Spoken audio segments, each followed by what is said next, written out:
Okay, hello again. This is Dennis from Ventuz. Some of you might know me. From the list I can see we have a lot of people coming from Russia, from Qatar, from the UK. Some of you might know me. I say hello, folks. I hope you're safe and you're in a good condition. Yeah, hard times, but we have some nice stuff for you. In this webinar, we're going to show you some stuff like IBL, Skybox, a bit of material, some tips and tricks in here and there. We're just going to go through the visual parts of Ventuz and tweak and talk about all the settings we have available and properties and so on. Do me a favor, if you have a question, please drop it in the questions panel or drop it in the chat. This is your chance to get in touch with me, to get answers directly. You don't need to spend your time on Discord or in the forums or something like that. You just can go straight on and ask me questions. Feel free to do so. I will not tell the audience your name or who asked the questions, so don't worry about that. And keep in mind, there are no stupid questions. It's very important because else you're gonna try out and figure out on your own how settings are meant and how do they work and stuff like that. And this can take a lot of time and consume a lot of time, especially creative time. And therefore, if you have some questions, just feel free.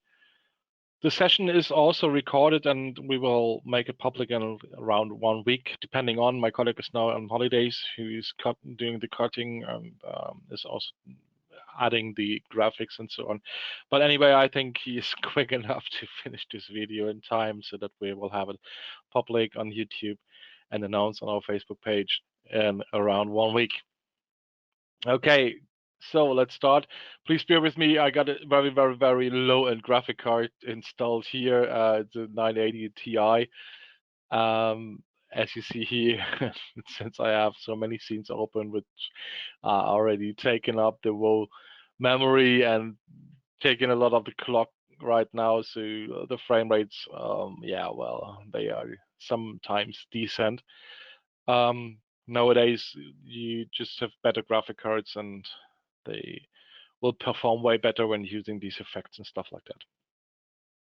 Yeah, this is a nice 3D scan we have taken of myself a long time ago at Burmester in Berlin. These guys had a hand 3D scanner and they just scanned me in. I was just playing around and created a particle system and a bit of garbage down under me. It's like a wooden floor and stuff like that. The textures and the materials from substance, the textures on myself are taken by the 3D scanner and stitched together completely. So I did not had to change anything to have these in a nice looking way. Okay, so gonna quit that scene. It takes a lot of power and start over. Today we wanted to talk about HDR, image-based lighting, and I'm going to show you some tools I'm going to use when I create environments and cube maps and stuff like that, and some tips and tricks from all sides, and going through these settings you have here, especially for the specular part and irradiance part, and all these things are going to explain a bit. So let's start with something very basic. Sometimes it's possible to download simple HDR images from the internet.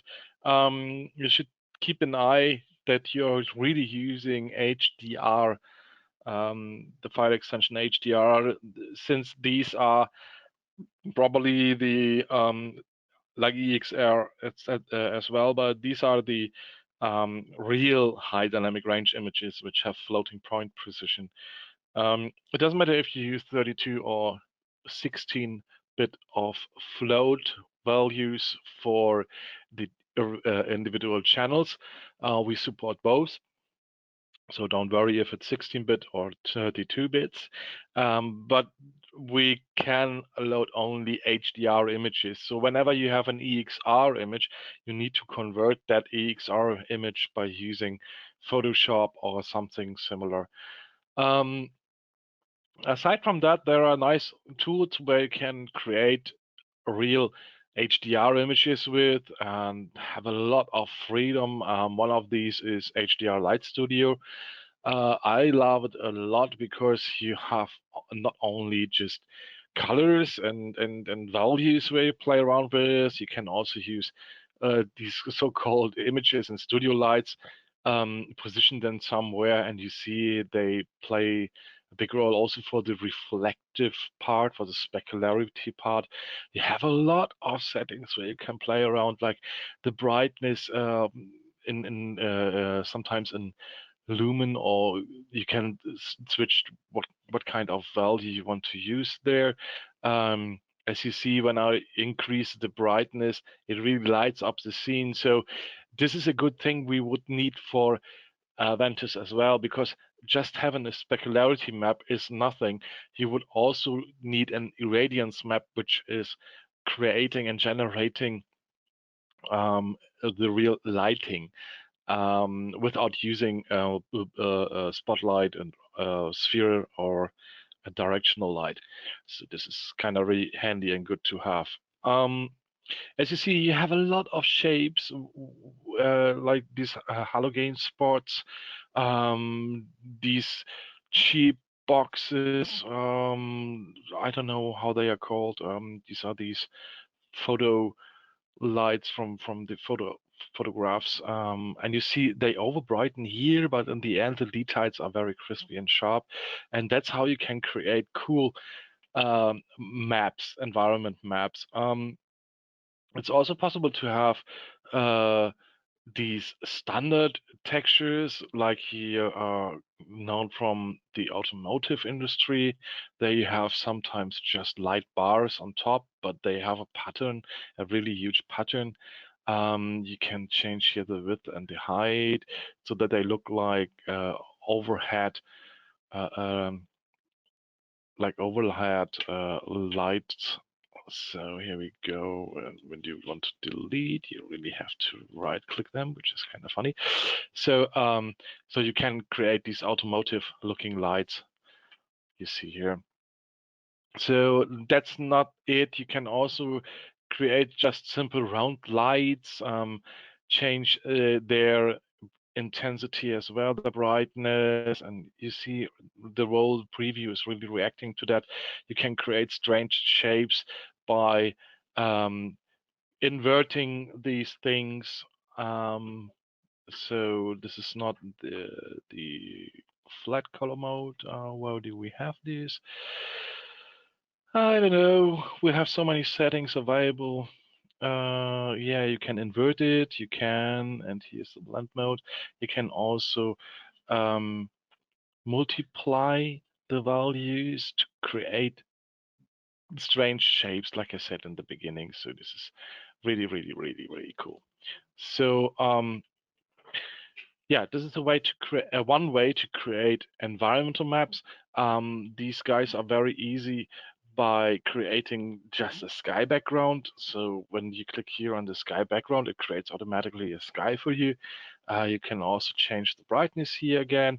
So you will see that the sun disappears, the elevation, like the sun is more high in the sky, the disk size, which is very good to have a hotspot here then later on. These are the basics to create the skies.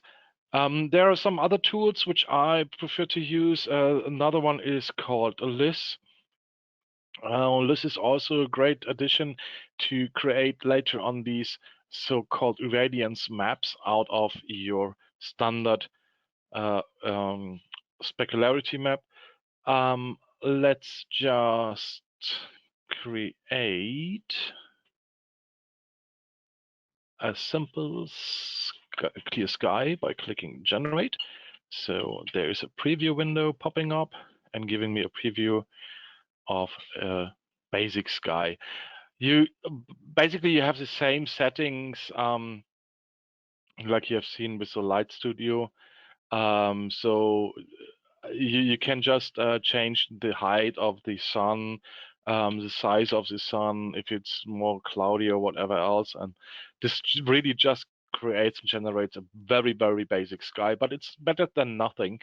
And like I said, this tool automatically creates also the irradiance maps for you. And you can use the settings you have to create these irradiance maps, which you see here in the preview. You can use the settings exactly in Ventuz, which is a user scale, which we need to keep in mind, and which you have to write down, and the power drop. These are the things you need to write down, and then you can exactly use the generated irradiance and specularity map to match this for the roughness maps later on. So before we're gonna use these HDR maps, I'm gonna show you something about these Skybox textures, what kind of textures we have and how do they behave and so on. And for that, I have created a map test DDS on my own a long time ago, which we also use for debugging methods. And this shows you how these specularity maps work in Ventuz. Basically, you use the Skybox for roughness maps, or so-called the IBL workflow together with substance materials and stuff like that, and to have your glossy surface covered with fingerprints, like, and you see in the reflection that you have fingerprints on the surface, and this is really disturbing the glossiness of the surface. You would need to use a roughness map which has these fingerprints on it. When you import and use a roughness map, it's like when everything that is black is high glossy, and everything that goes into white, it's a grayscale map, like I said. Everything that goes into white will create more muddy surface. So there are different ways to use these roughness maps. The one is to have rubber material which is not glossy, or a plastic material that is kind of glossy, high glossy, and to have variations in between that. You control that by using the roughness parameter or the roughness texture. So in this case, we have the roughness parameter here in the material, and as soon as I'm sliding that, you're gonna see that it fades and blends to another color on the sphere. So the reason is my test DDS, or my map test DDS texture, is something like an environment map. And for each map level, I have created another color and also written a number that I can identify by the number what kind of level we are actually using. So I'm going to rotate that you see here on this sphere, which is red, like the environment, what kind of map level is now chosen. And you see that when I use the slider slowly, it will pay. Oh, sorry, this was exposure. Here we go, roughness. And when I use the slider, it will blend to stage 1, to stage 2, 3, 4, 5, 6. So that's how I identify which kind of, or which stage is now used as a specularity map. The idea behind these roughness workflows and specularity is as following. When you have a glossy surface, you have a a really high glossy surface, you are nearly exactly using the same specularity intensity like the environment. Whenever you have a bit more muddy surface or a variation in the roughness, it just uses another stage of the maps in the texture. That means it's lowering the resolution by half. Also on top, this image is a bit blurred. just slightly blurred, but do not mess up with Photoshop and say, hey, I just can blur the image and that's it, and I have a roughness map created on my own. No, that's not the technique. The idea is also that the lighting inside of these specularity textures are calculated. So, and that's what I can select by, for example, in list, we have the setting, which kind of calculation runs on the background. Is it cosine? Is it GGX2? Or what kind of downscale calculations happen? Because when you would have this specular texture, lower the resolution by half and just apply a blur on it, you will see that the brightest parts of the image will really be everywhere.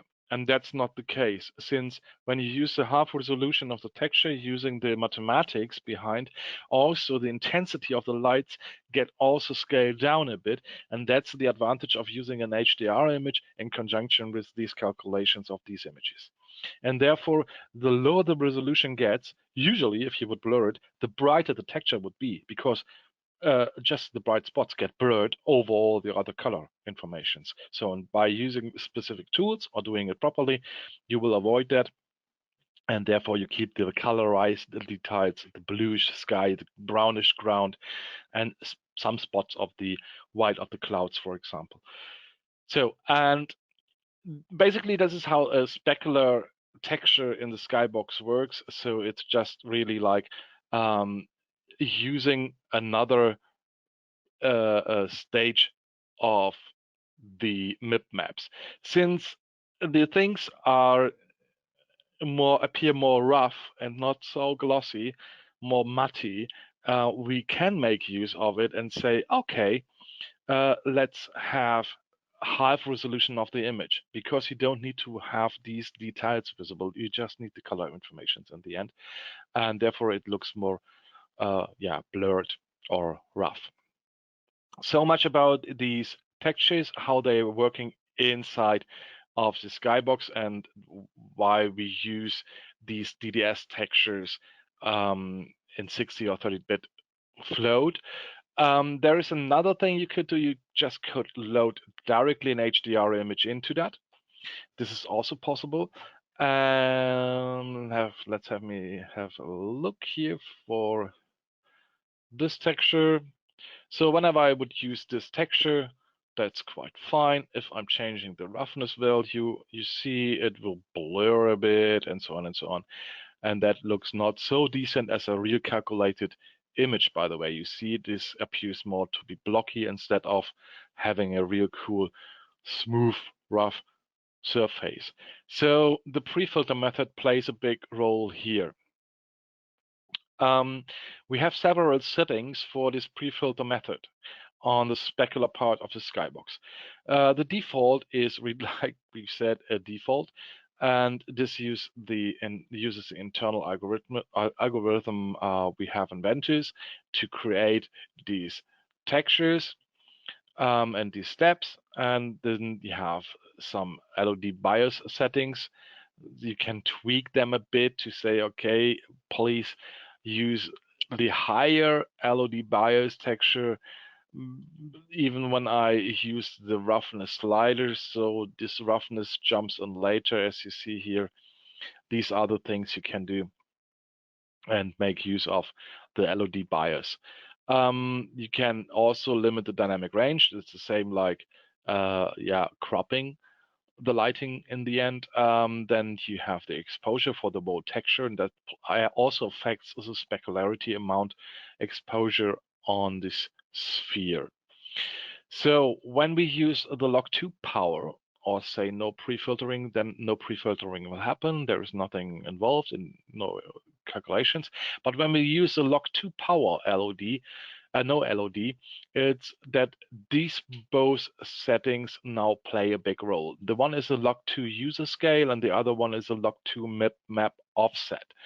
So let's get back to this, and I'm gonna show you, and I said in the beginning, you need to keep in mind these values or remember these values, which are important when you want to use these settings. I'm gonna use a panorama texture here. This is automatically importing this texture, and you can get a preview how these textures will look with different kind of intensity of specular intensities. You can also switch to the roughness, then it will show up in different roughness methods, how they will look like when you have different roughness levels in the end, and so on and so on. So this is a nice preview feature you have here. You can change the exposure and so on. But anyway, so we have now loaded a panorama map, and here you get a preview of the specular texture and the irradiance texture. In most cases, you would use the original one as a specular texture, and in other cases, it's like, no, you want to use this calculated texture here from Lisp, because this will save and export as an DDS. You can here, and this is also very, very good to know for you, you can use the newest DDS block compression methods, which are called BC7. BC7 is something like, it's not a standard DXT1, DXT5, DXT something compression. It's really a high level block compression they are using here. That means we have less size in the image file in the end, and the details are still kept. So this looks really like nearly like the original image. I'm going to show you that later, because there is a plugin for Photoshop where you can also make your own block compressed DDS files out of Photoshop. So you save a lot of memory. The loading into Ventuz is way faster, especially when you have huge skyboxes like this one here. So choosing the DDS and block compression 7 should be a must, especially using DDS, because you have all the map stages available. And in the specular texture, in the specular DDS texture, we're going to save all the maps, and these maps contain the correct calculated values for the roughness textures later on. You can decide what kind of textures you want to export. We just need the irradiance and the specular texture. You can change the cube map style if it's horizontal or vertical. This is the orientation of the cross. It's like an unfolded cube. The texture looks like, and we support both. We have horizontal and the vertical support for the cross textures, which are basically coming from AMD a long time ago, just the layouting. NVIDIA uses the horizontal strip method, or vertical strip, so the cube is unfolded like a strip. Maybe it saves some space. I don't know. I don't care, to be honestly. So, and you can overwrite the global resolutions here for the export of the texture. So the things you need to adjust is here the MIP offset and the user scale. The calculation method we are using internally in Ventuz is cosine weighted. And the power drop is log2. You remember log2 from somewhere? Yeah, right. This is here, log2. And there we have the user scale and the MIP offset. So basically you go for 3. We have the MIP offset of 3, and a user scale, which I found very decent, is 0.3636. So what is this? The 0.3636 tells me in the end, when I'm using a professional tool like Paint, I'm going to show you something. You can decide where you want to have high resolution or more details and where not. So high resolution here and low resolution there.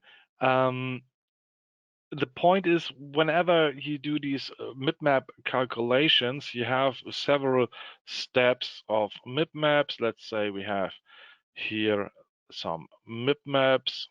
So this is 0, here 1, 2, 3, 4, 5, and here is number 6. And as you know, the higher the map number, the lower the resolution in the end. So you can decide to say, okay, please put more, let's say, slight variations in the beginning, and then it rises up the curves and says, okay, waste of resolution here. So you can change this kind of curve and say, okay, please invest more downstepping in these first 4 stages, and the last 3 stages, I don't care, they're gonna be rough.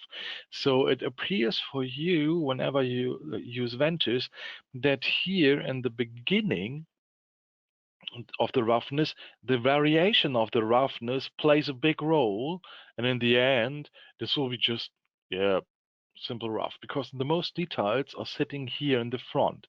So that means when you have, like, I give you the example again with the fingerprints on the glossy surface. When you have so slightly detailed, very soft fingerprints, fattier ones and less fattier ones, and you have some slight scratches in the end on the surface, the very first area of this grayscale image contains more information than the rest of the values. You see, and this is what you can define by changing these 3.6, 3.6 values. So he is still calculating the diffusion here in the background. You see, that takes a long time to calculate in the background all these um, uh, the specular intensities, the lightning intensities, and so on and so on. Since you have to keep in mind, we are creating either a panorama image or a cross, vertical or horizontal cross texture, and what happens with the borders. Like I said, you could not simply use Photoshop and say, okay, I'm gonna use an HDR image and blur the shit out of that image. This will not work, because when you have this vertical cross, for example, or horizontal cross, doesn't matter. So we have here now a cross. We put here some kind of color informations in it. This is now our unfolded cube. Yeah, remember? So this is one side. This one side is here. Let's say, okay, it's reddish. Here we go. Oh, sorry.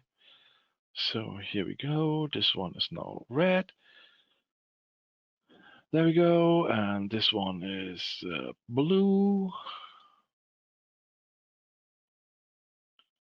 Ah, shit, man.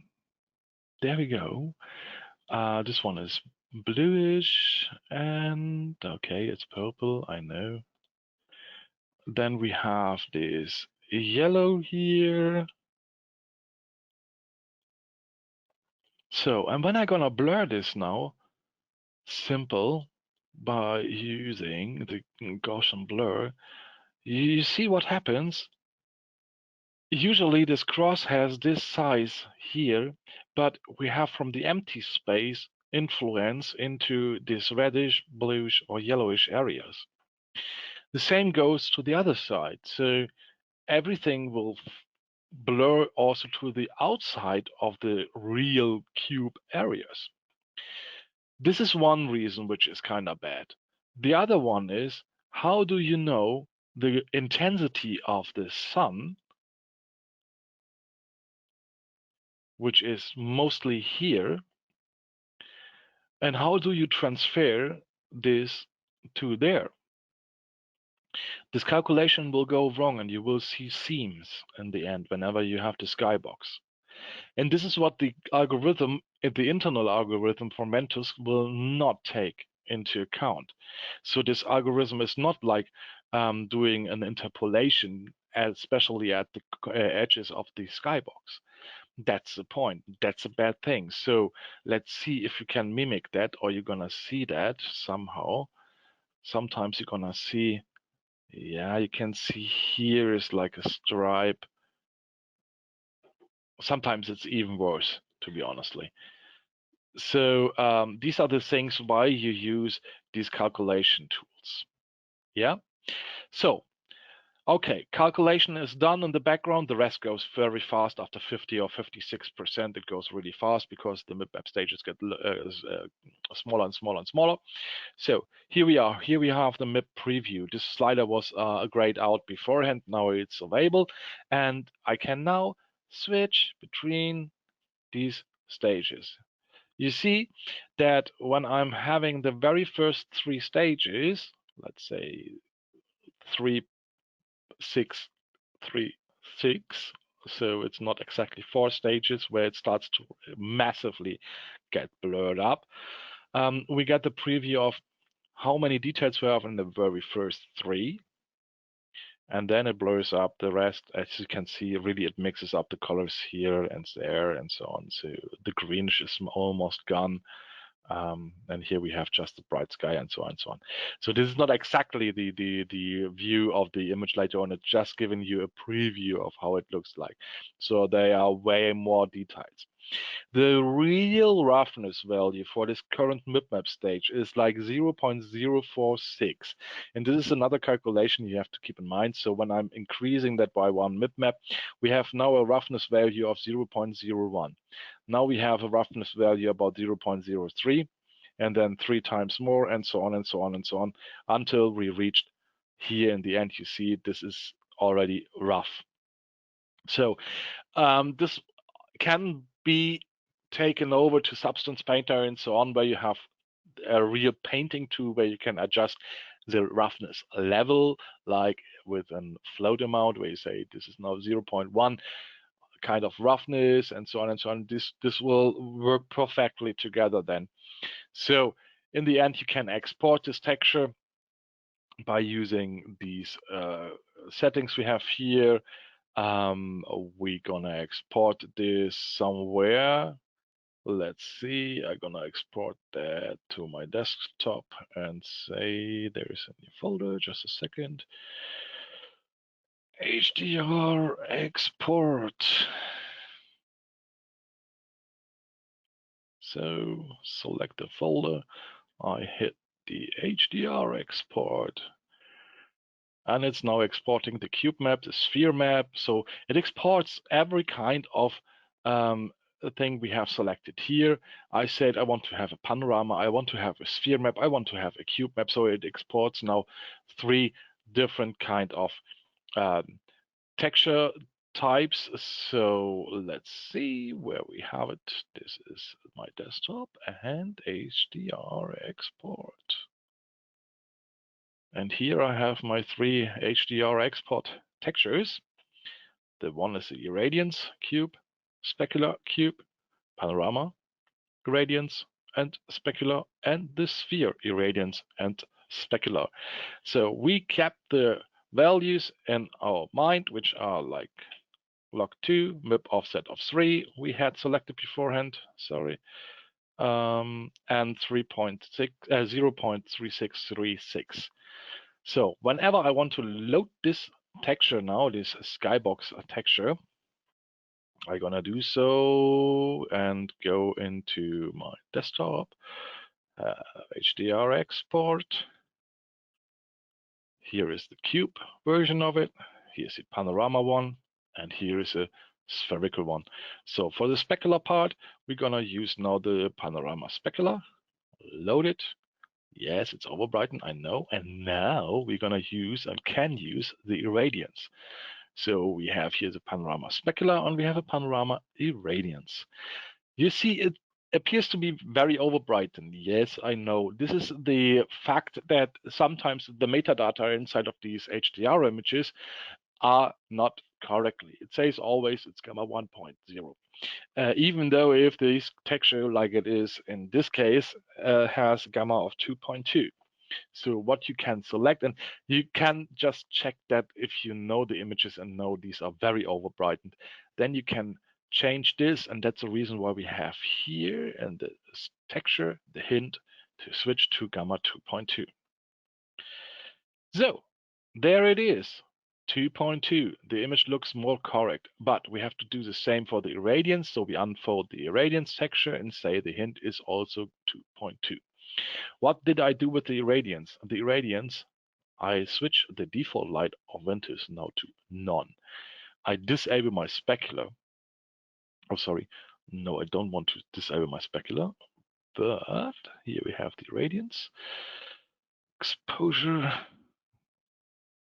So what is the irradiance? The irradiance is a lighting texture. So basically, the irradiance texture is always very, very, very small. So let's check for the size of the specular. The specular I've set 1024 by 512 per area, and this irradiance texture is just 512 by 256. You must imagine that irradiance texture is nothing else like a lighting map. That means this texture gives you the freedom of having more or less 512 by 256 lights emitting and hitting your surface, your model. So this can be a very, very, very low res texture. It just gives you the idea of having a lighting in the scene. So models you load into this texture here will get lit by this irradiance texture. So once again, there you go. I switched off the specular to have no reflection. I enabled the base color, so just base color like white. And in this case, the irradiance texture is now lighting my sphere. And you can see there is a brighter spot there in the top right. There is a brighter spot because there is a sunlight. You see a bit of this brownish ground and a bit of green also, which comes from the environment. So we can rotate that model and you will see the lighting will stay the same. When I rotate the sky, you see that the lighting also rotates. Yeah, so I'm going for the default. Now the sun is behind us because we see the brightest spot. Let's check if it's the truth. So I turn around. There is the sun. You see, that hits now the surface.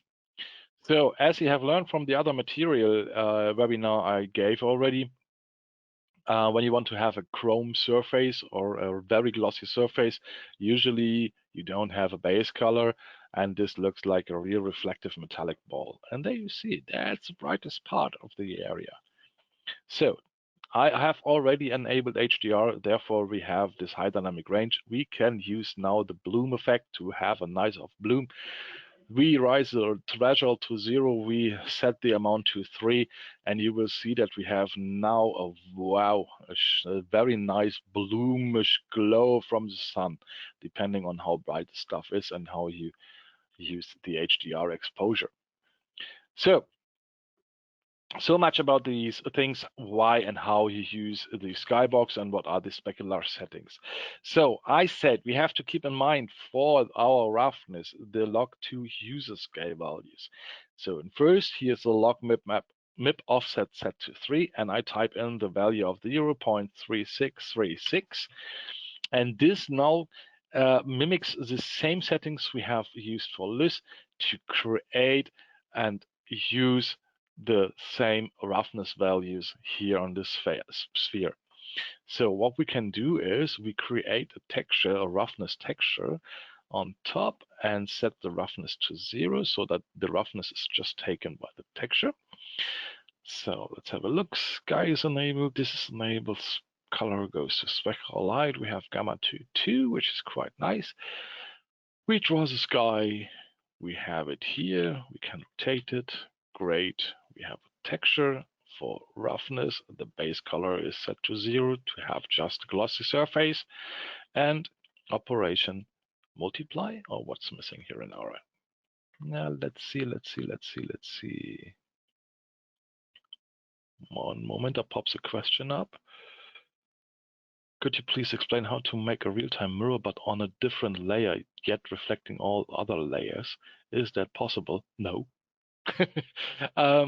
Let me think about that. I don't think it's possible because you don't have the informations from the other channels, and you lost already by using another layer the set informations.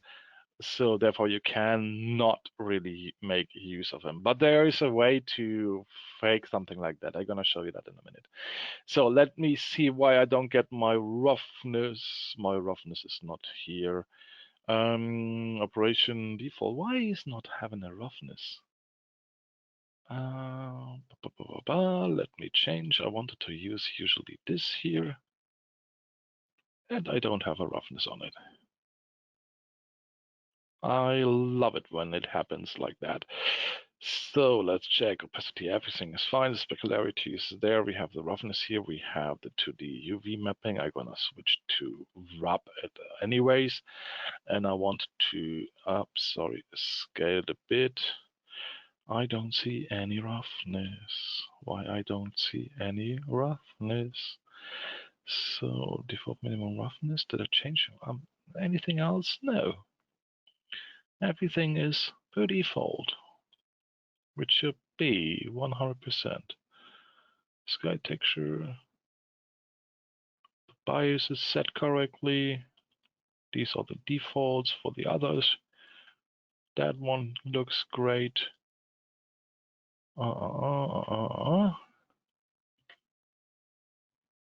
Let me have a look. Specular from roughness? No, we are not so far that we are going to use that. That's strange.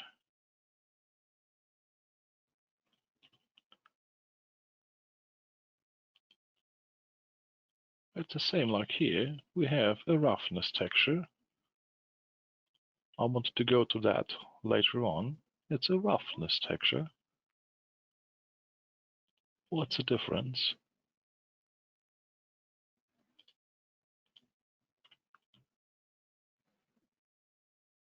This is exactly the same. I don't know why it's not working on the other side. I just copy the material, just a second. No, it's not applying. So let's use a cube. This is strange. Okay, anyway, then we go on the other side. There we go, panorama specular. And it's gone. I love it.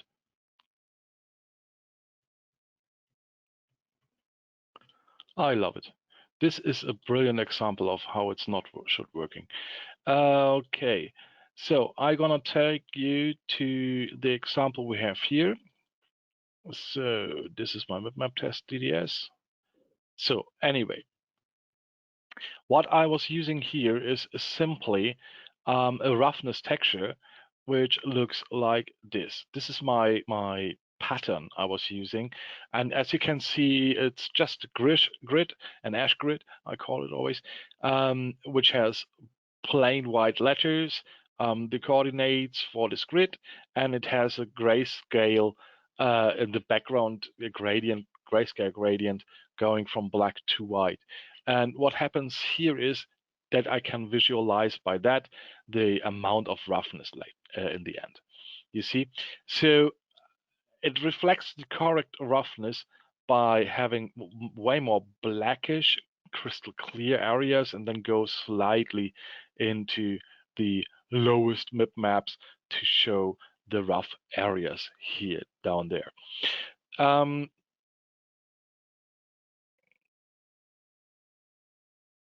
Okay, now the question comes in. So what you can change by using these 3.6 values I typed in is what you see here. The higher the user scale, the more linear the transition is between a very glossy to a rough surface. By using a user scale of 3.6, you see that I'm pushing these values, like I've shown you with my professional paint here, that I push that by a curve more into this area to have here more availability to create rough surfaces like a fingerprint or scratchy surface details and so on, and the rest should be just rough. So that's why we have these 3.6 settings here. I'm really curious why it's not working with the other sky map. Maybe it's a mistake in the texture. Let's see if that works with another one I have here. We have an irradiance. We have this modern building. Yeah, let's go for the modern building. There you go. And as well, this one is also a gamma 2.2. So here you can see, or not, because it's very bright, to be honest. Anyway, let's just lower down the exposure here. So here we go. So we can now look in the sun and have some sunshades on. So you see this reflective surface here, and by changing these value, you see that we change the roughness curve. So we have now very much, we can spend very much details in the grayscale, and therefore we are very picky about that, and can use slightliest variations to create rough areas. So that's the reason why you have and can change these values to 0.36, 0.36, for example, to have more details in the upper area and less details in the lower area. So much about the specularities, the roughness stuff, and these settings. The other ones you have seen is to use the irradiance, what it is good for. We will see that also in another example as well. One thing I wanted to show you as well is one of the new material stages, I would say, which is the texture component.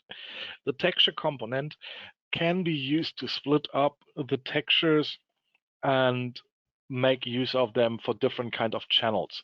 So my component texture I created in another cool tool is this one here.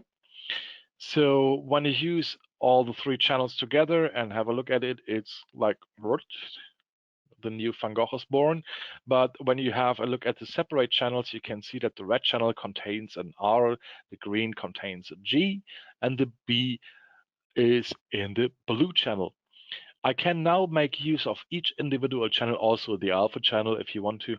I can make use of these individual channels now in Ventuz by using the texture components. So I loaded here the texture component into the texture components, this RGB texture, which is an images, if I remember correctly. There you go. There is the RGB separate PNG. And you can assign by using the function R or function G or function B, or if you would have one, function A for alpha, you can assign these textures to another target, like the emissive one, the specular, and let's say have the base operation multiplied to use it as an ambient occlusion or whatever else. And I think this is good to mention that you know and are aware about this kind of texture stage in the end. So what I did use now is to have the R as a base channel, the G is a specular, and the B is the roughness. Yeah, the roughness is really just a plain color, but you can see that the specular, the G, sometimes shows up whenever the environment is hitting that here like this. We have this checkerboard now. Let's use another texture, another specular texture. We use the Bonifacio. So, and there you see this letter G. The B is slightly to be seen here. There, sorry, there it is,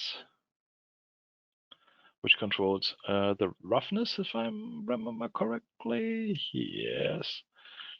So you see here, whenever I change the slider, this will also change the specular amount, the roughness amount. So let's see if we have a more nicer specularity, a sharper one. So let's go for this and change the gamma again to 2.2.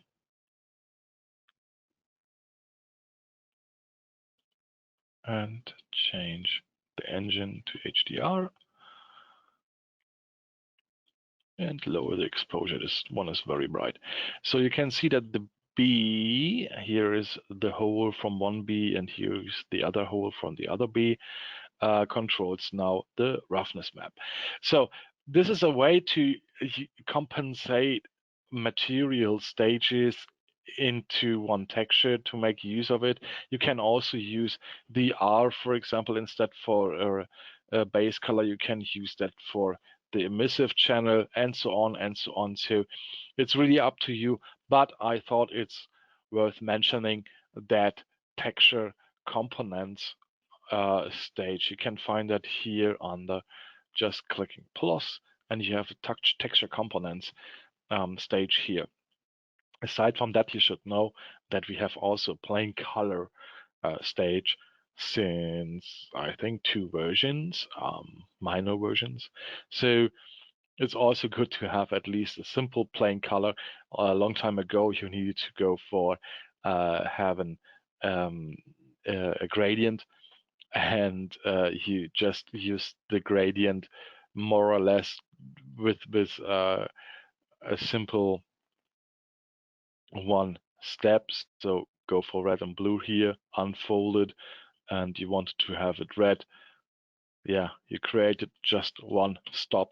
And instead of going that circumstance, we have finally a simple color material stage where you can change just the color here. Yeah. So this was one of the biggest invention here in Ventuz for me personally, like the wheel for others. So much about the texture components. I think this can be very handy for you in the end.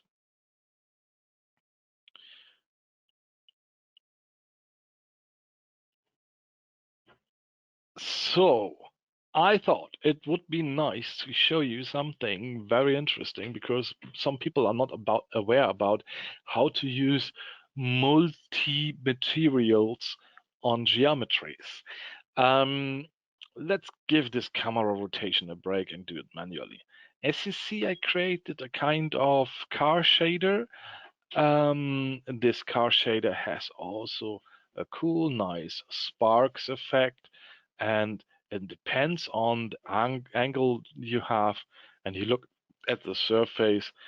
It's more like a pearl effect, glossy effect. Here you now see that these spots get greenish, while they are here more like orangish or red, and so on and so on. So I think this is a really nice shader. It goes into purple when it fades out the background. To be honestly, this is not only one model. To have it that you have several, I mean, you would really hit the 8 material stages limit we have in Ventuz still.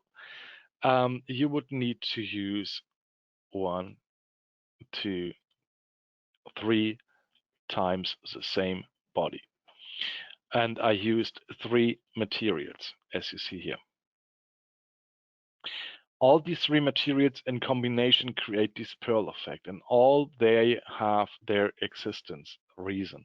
So when I want to change, for example, this, it is green now, but the way I'm using the calculations of the materials, you see that you change the very far lighting or reflectance of this material. Let me go to the other side.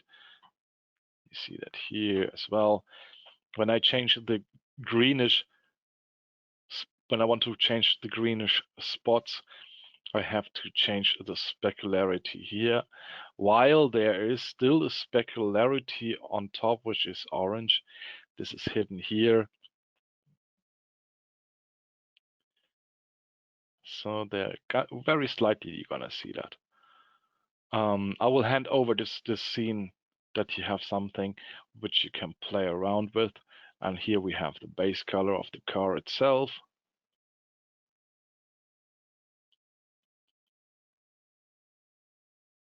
So something like that. And you see you have a real mixture of different kind of specs now in the metallic. yeah, depending on the view angle. You need to keep in mind that whenever you would use this model now with another environment, it will look totally different because of the lighting situation you have, which is coming from the HDR and not only from the spotlights and so on. So this is very important that you keep that in mind. So let's change a bit the sparks here, that you see the variations of these things.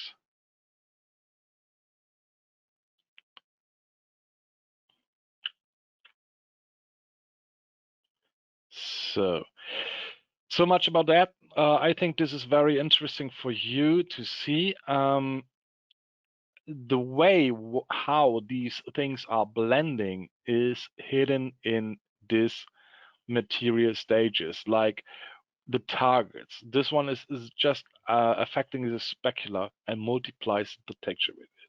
Here we have the same. We have an alpha. The alpha is multiplied by the noise. So the thing is, I have a noise which, let me see if I find the mapping provider. We have it here.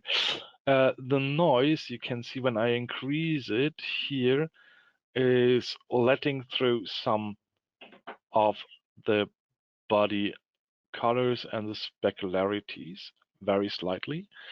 Then we have here this, again, the specular color itself with the mapping for it, and a third body which has another base color and using a noise to apply the other specs on it. So this is how we blend now basically three models over each other to create this kind of car shader effect. Yeah, I think this could be very interesting for you. Like I said, I will make this scene public for you that you can have a look at this. We can use the same car model in another environment, and this will create this result. And yes, like I said, it will absolutely look completely different depending on the environment you have. Yeah, so it's not always just an easy, yeah, we can copy and paste it and go use it in another instance. This will not always work. So you need to invest more and more stuff sometimes to have that working properly. So let me rise up the irradiance texture. You have seen when I use the irradiance texture, the same high detailed HDR texture, this will apply like a real texture on the car. But the truth is, it just should light this texture.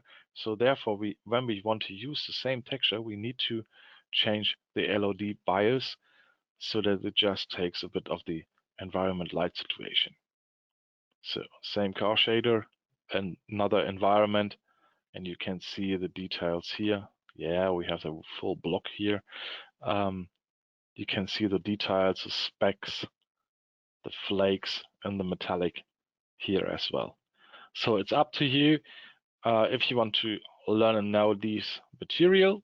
Like I said, I will make it public, and you can have a look at this as well. This is just a combination of different kind of effects we have available for Ventuz. Yes, you can see here this bleed. This bleed can also be disabled here at these thin borders by expanding the viewport. People are always asking me, I have a frame around this, and also with SDI, the same problem happens, and so on. There is an option which is called effect bleed. If you use this effect bleed, type in 64, for example, this will extend the whole rendered image by 64 pixels. And therefore, you just have a cutout window, which is the exact size like full HD or something like that. But the real image in the background is now extended by 64 pixels. Let's see if we can find that information also in our statistics. Let's have it for the layer processing. And there we could usually spot something like it's not full HD anymore. It's extended. So we have here the part 17, which is exactly full HD. What happens if I'm using 64 pixels is it goes into the next bigger resolution, which is 2048 by 1208. So it would make no difference if I now extend it by 128 pixels. No big difference, like I said. So you see the next step of the image is taken to create the rendered frame of this one here. It's still the same output like full HD, but in the background the image is way bigger to get rid of these edges we had here. Just for your comparison, here we have it. Here you see my RGB distortion. The frames is like bluish here and yellowish there, greenish. When I use the effect bleed, it's gone. This happens very often, even in tracked studios where they use a bit of effects and so on, that they complain and say, we see a border. This border is because of using layer effects. Yeah, so please extend this effect bleed here in the live options. You can also do this in the configuration editor for Ventuz. I have another very nice example for you as well. This is my material test scene I've done for a broadcaster. This is now not a big deal. It's just some materials. Having some rendering effects on it. I'm using a 3D layer reference layer to create this or mimic these blurred glass surfaces. So much about how can I get my reflection on the ground and so on from another layer. Usually this is not possible, but you could use and fake it by using a 3D reference layer and make this reference layer as an off-screen render. Here you go. So then it's just a texture output. This layer is now like a texture output, a simple texture output. And you can use this texture anywhere else, for example, for a render target or something like that. My render target is now a material, which we have here. This is the one surface. Yeah. And I'm using the emissive, which is usually the reflective part in game engines. I'm using the emissive and I'm using the texture for the emissive from the reference layer. In this reference layer, I'm using a blur. And by changing the blur parameters, you change these renderings on the glass surface. Okay.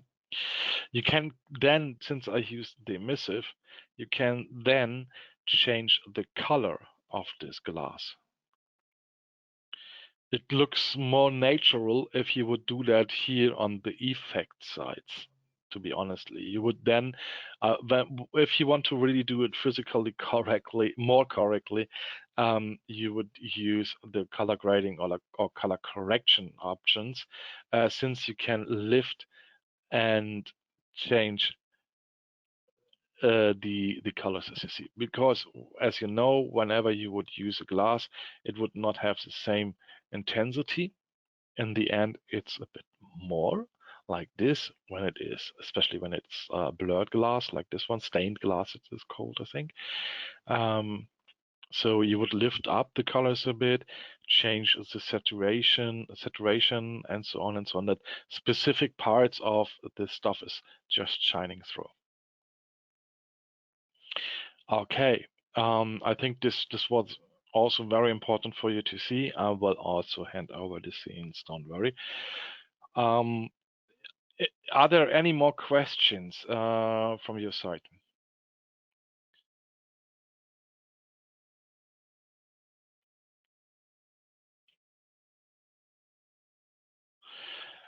One more question, please. Is there a way to filter effects on the layer, like glare, for example?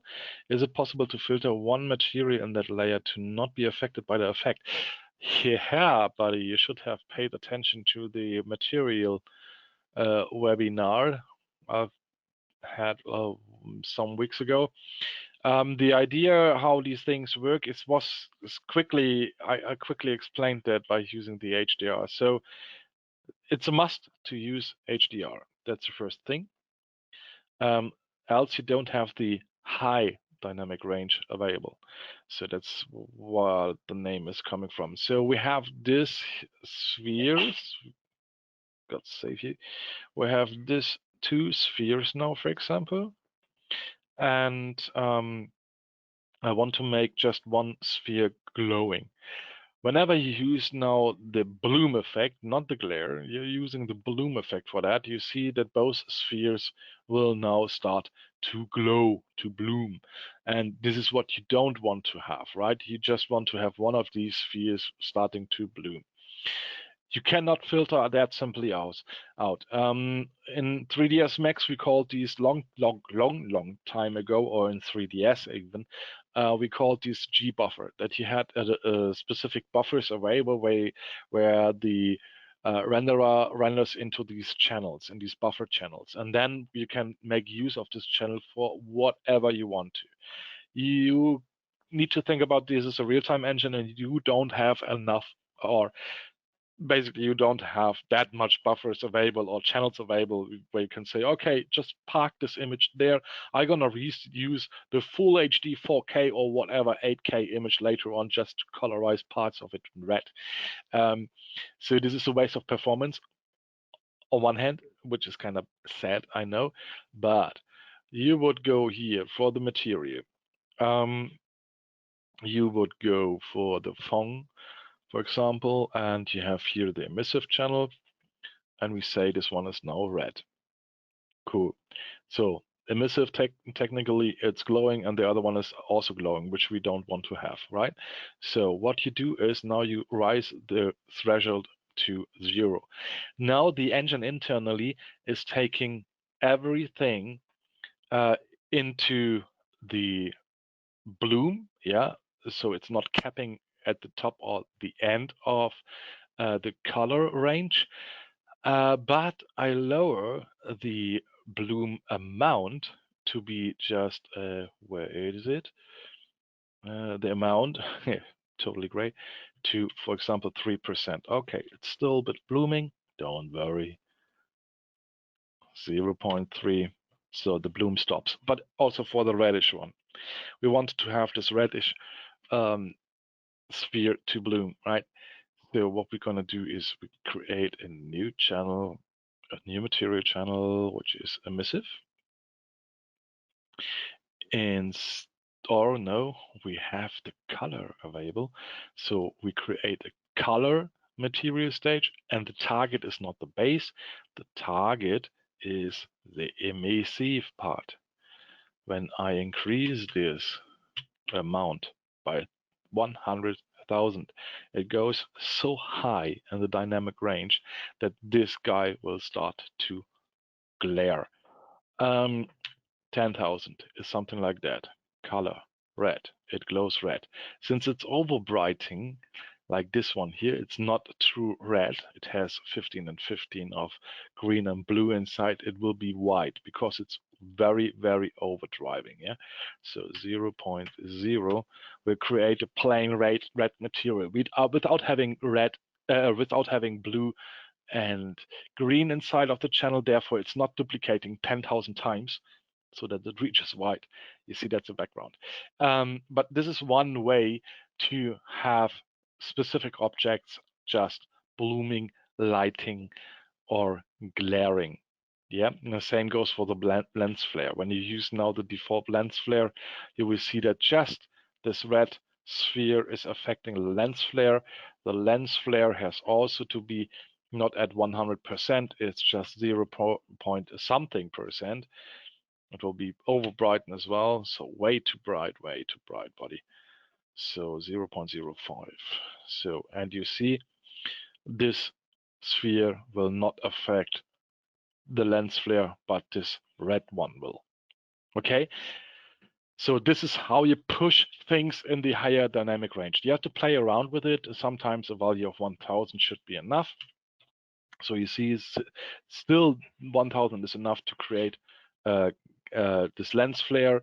You can adjust the glare that it's now reacting earlier, and here you go, you see the intensity, but then this intensity also takes now this bright white spot from the sphere here. But Jay, this is not a trick. This is how the engines internally work. So this is how a real-time engine works, and how especially HDR works.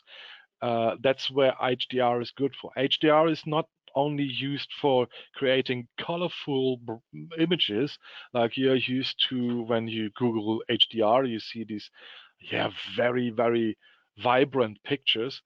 This is just a filter in Photoshop to have vibrant pictures, to be honestly. HDR makes it possible to have very bright and very, very, very low intensive um, uh, um, information stored in the image.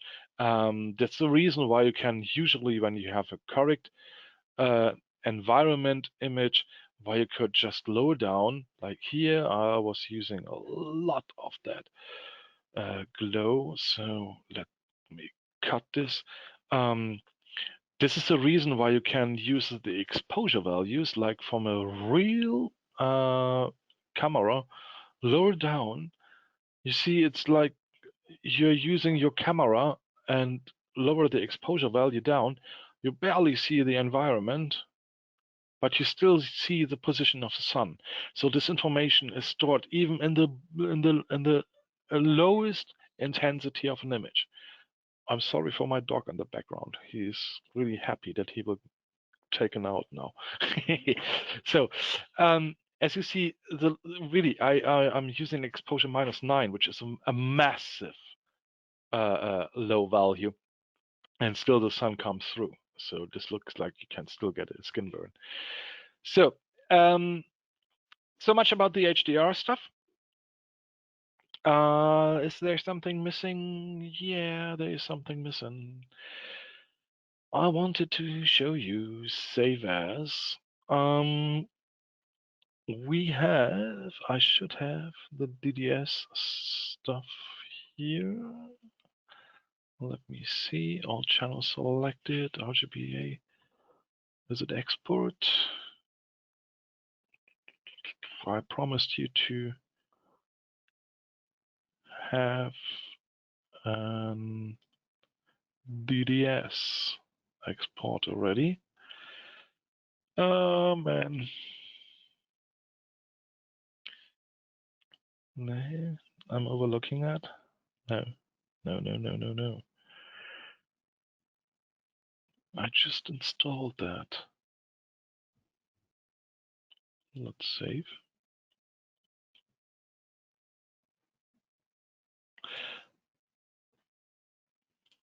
As copy. Photoshop got updated and they thrown that guy out. That's it. So let's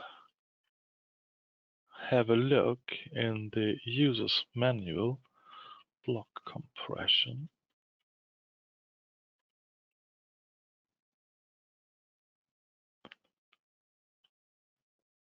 First time I'm using the help. How to DDS. Wow. So there we go. How to create DDS textures up to DXL11. So the plugin is from Intel TextureWorks. That's what I was missing now in my Photoshop. So you would need to download this plugin. As far as I know, it's just for Photoshop. I'm a friend of Affinity as well, to be honestly, when I'm using my private computer. Sadly, Affinity is not capable of exporting DDS files. I'm still requesting that since ages, but they don't listen to me. I got it too low voice now. But anyway, you can download the plugin from Intel. We have the link, as you see, in the user's manual. And there you can download the plugin, and it's called the Intel TextureWorks DDS plugin. And this guy is creating amazing results and has the best, lowest compression I've ever seen so far. It also works with HDR images, which shrinks your HDR images very down in the amount of texture space. I mean, memory-wise. And this is the best way to go, to be honest, when you're using HDR images, because when you have a look at these memory from your GPUs, you will see that mostly just the HDR image is taking a lot of resources, and you have nearly no resources left for real textures from your imported models and so on. But by using the DDS block compression method, the latest ones, you save a lot of memory for your GPU. Do me a favor, download that one, and yeah, make yourself familiar with it. I gave my best to write hopefully a good documentation how to use and create the DDS textures, to use them in Ventuz, give you an insight about that, where you need to have which kind of block compression and so on for what it is good for and so on. So I hope this will help you a bit. This is a way to work as a real technical artist, to be honestly, to save the GPUs, to shrink down the loading times of your scenes, and your clients and customers will be happy with that as well. Are you able to share the Glasses project scenes with us to download and learn it, if possible? I said 3 times no. Sure, I will do. Yes, you should go for that once. You see, this is not a big trick, and you see that this is not, let's say, composited or something like that. It's really working, and I think it's good enough to create and mimic a glass effect, even though if it's not a real refraction, since you see here in this line, there is no refraction happening, but you should be aware that we have this snapshot frame buffer node, and whenever you use that, you get to, let's get rid of the statistics, you get to the refraction example. There you have a real refraction scene available. Yeah, you are certainly not aware about that these things exist unless someone is pointing and directing you to such things. You will have the same bad effects like you have with old game engines, like when an object passes in the front by, you will see that this one is also taken into the refraction. You can filter out such things and so on. So, but this is up to you. You should also learn on your own a bit, and just don't lean on pre-made materials. No, I'm kidding. So, if you have any more questions, please drop them down now. I would be happy to answer them.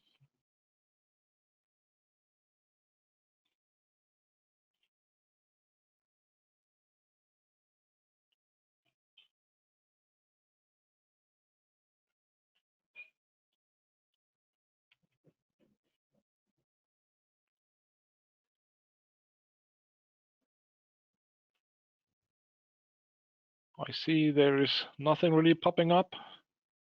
The rest I answered during the webinar. My biggest issue is the glow effect. Yeah, hopefully I could answer that and help you a bit with that.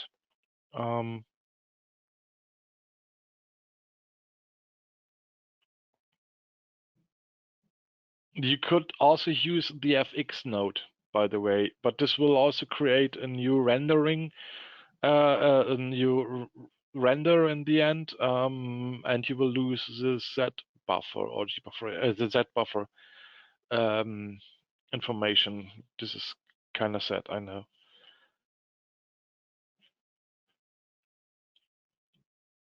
Yeah. Here I was using Quixel textures, by the way, to check if they are working with Ventuz, and they are indeed working with Ventuz. But the same goes for Substance. There is no big deal to have such textures and effects in Ventuz nowadays. If you use a good combination of all these things, you can create stunning results, like with Unreal, like you used with Unreal to have. For sure for Unreal 5. No, I'm kidding. Okay, so I hope you enjoyed a bit this webinar. Thank you for joining. We will have some more in the near future. The same goes for the Tuesday talks.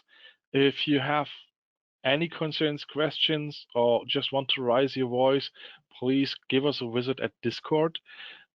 Just pay us a visit in the forums. Drop us a line by mail. the scenes will be made available in the link by YouTube. Whenever we publish the video on YouTube, you will find the download link in the comments. I hope you enjoyed it. Do me a favor, stay safe, keep your distance, and yeah, hope to see you next time. Visit our Facebook page, web page, Instagram, and so on. Feedback is also always appreciated. Thank you very much and have a great time. Yeah, thank you.